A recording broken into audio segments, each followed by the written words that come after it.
Hey everyone, Sean here, and today on the Hawk Talks, I wanted to sit down and talk about the most recent trailer that came out for Pokemon Scarlet and Violet. So there's definitely stuff to talk about for this one.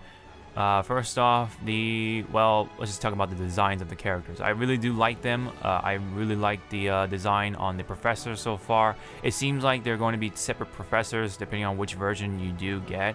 So I think that's the first, I believe, for Pokemon main games. And pretty much, I'm definitely going to be more than happy to rock Scarlet still. I'm still on Team Scarlet because of, first off, the professor for Scarlet is pretty good looking, pretty hot. She does have that like strong, muscular build to her in a way. And interesting, right? Because if you do look at her artwork along with the Violet Pokemon Professor, Turo or Chuo, depending on how you want to pronounce it. So Professor Sada and Turo are pretty much like puns or like references of what the theme is going to be for, of course, Scarlet and Violet, along with the legendaries that were presented by the end of the video. Which overall, I really do like those designs as well. But they pretty much present the past and future. That's pretty much going to be the theme of this Pokemon game this time around.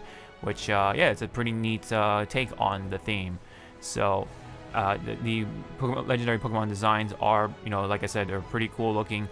One of them definitely does look like something from like Monster Hunter. I think stories. I think it gears more towards stories than anything like that. I really like the Scarlet Legendary, which is, I believe, Korai Dawn or something like that. Korai Dawn.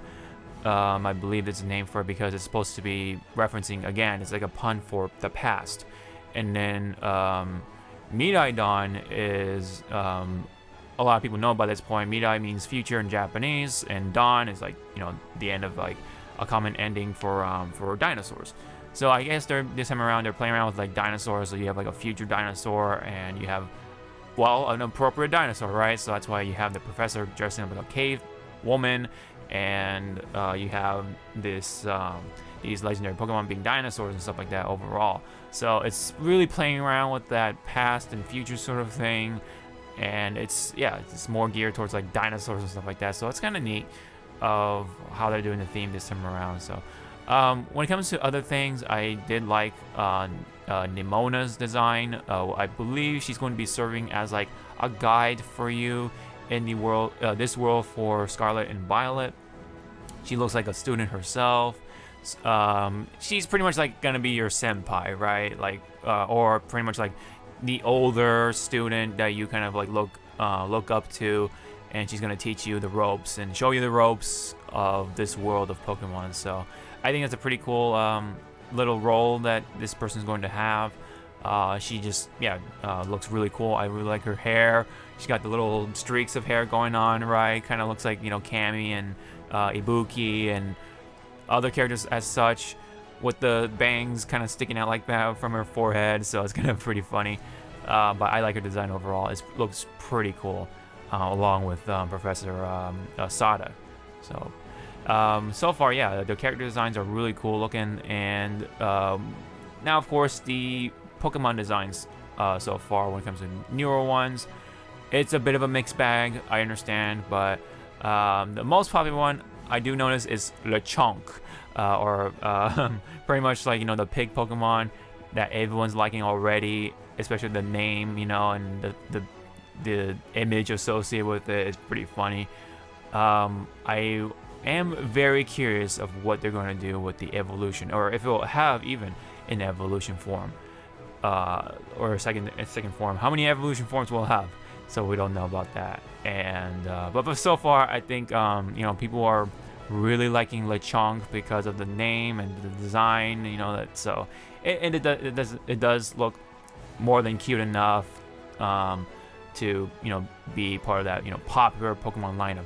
There is also that Pikachu sort of Pokemon in this game too. It definitely has like the cheeks and everything. It's got those eyes and all that stuff. It looks cute and all that stuff.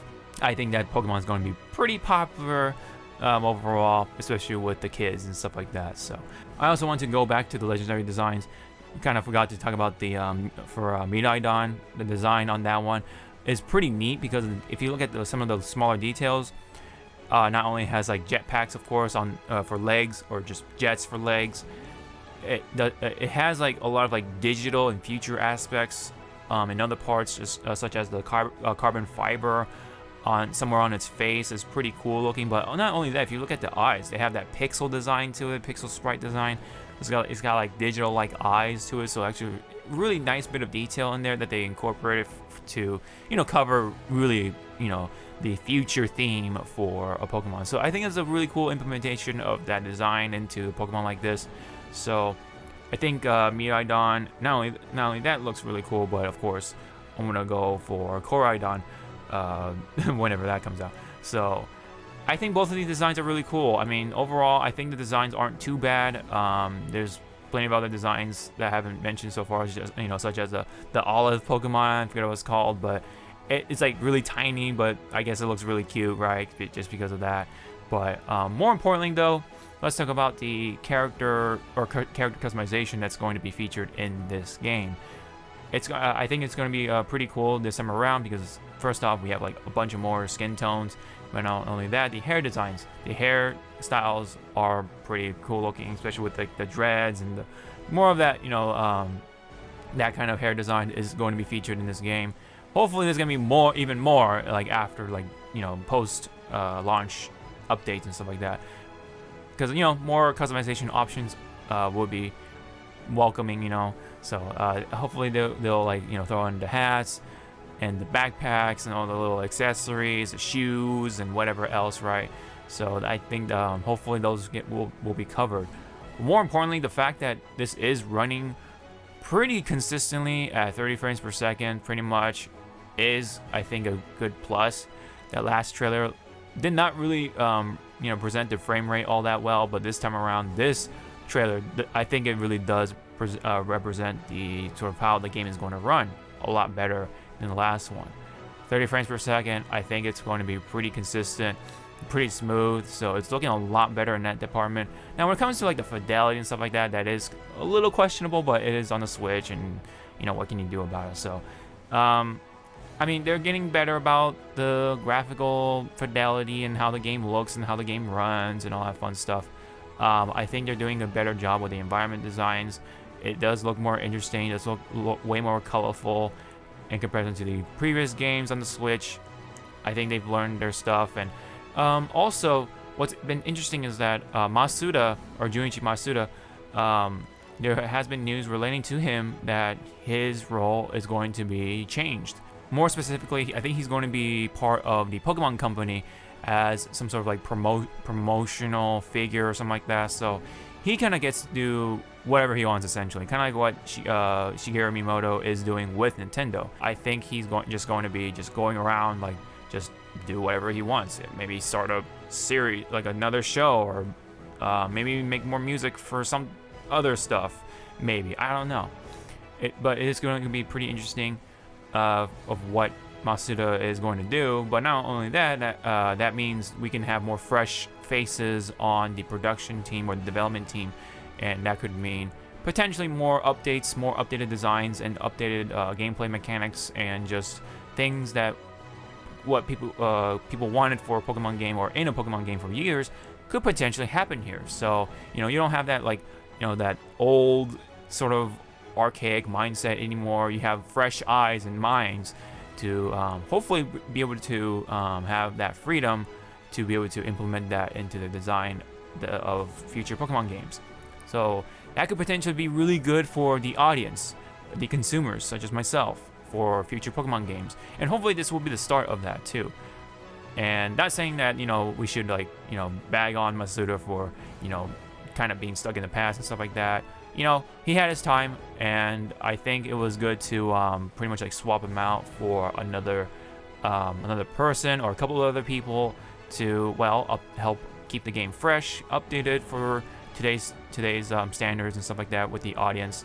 And I think that overall it could potentially be a really good thing in the future. But you just never know, right? It could also go south in the worst ways possible, and we kind of take for granted of how much Masuda really brought in the fun factor, I guess, for Pokemon games, at least for a good couple of them anyway. So, but yeah, Masuda, it has been around for a very long time. He was like one of the founding members of Game Freak, so it is a bit of a surprise, but I think overall it is going to be good because it can provide more new people with fresh ideas, potential that could really change up the game for the better. So that is pretty much it on what I got for on Pokemon Scarlet and Violet as a whole. I like the designs, I like how it looks, I like how it runs so far. I think it looks really good for what it is. I'm definitely going to be picking up Scarlet still. I've been on Team Scarlet, and I'm still on Team Scarlet, and I'm more than happy to rock the Legendary for it. And of course, check up on that Professor, because she looks really cool too. So I'm definitely have no problem rocking the Monster Hunter Legendary. And then Violet, some people say it kind of looks like a Mega Man boss or something like that, which I think is pretty cool too. So anyways, this is going to be more or less an interesting title this time around in comparison to like Sword and Shield and Legends Arceus.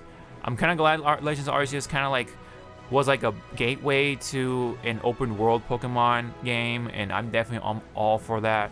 And not only that, I have to mention there is going to be 4-player online co-ops, so you can definitely all explore freely together in whoever's world, and I think it's going to be pretty fun. So I wonder how much of the future and past thing is going to play, because if you look at the legendaries, they kind of look like vehicles, right? So maybe they can transform into like other forms, kind of like how Dialga and Palkia kind of got their forms as of late. Bit of a spoiler, but if you want to check them out, you can play Arceus Legends or Legends Arceus, and kind of like how Giratina had 2 forms too. So it seems like a trend to have legendaries to have like multiple forms and stuff like that. So maybe they could be like mounts for the game and ride around Koraidon as like a motorcycle, and then have what's his face, Miraidon as like a hover jet craft thing. So they can be pretty fun if that's really the case. But either way, I am going to be picking this up in November 18th more specifically of this year. Really can't wait. I think this is going to be a much more solid Pokemon game or package this time around in comparison to Sword and Shield. So I definitely am looking forward to it. What about you guys? Leave those comments in the comment section below.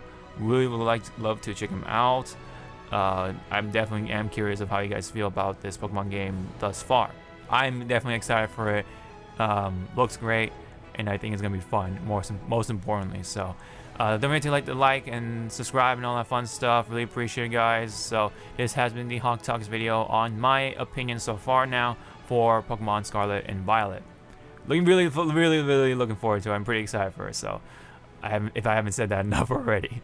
All right, thank you guys so much. I'll see you guys in the next video. Sean out.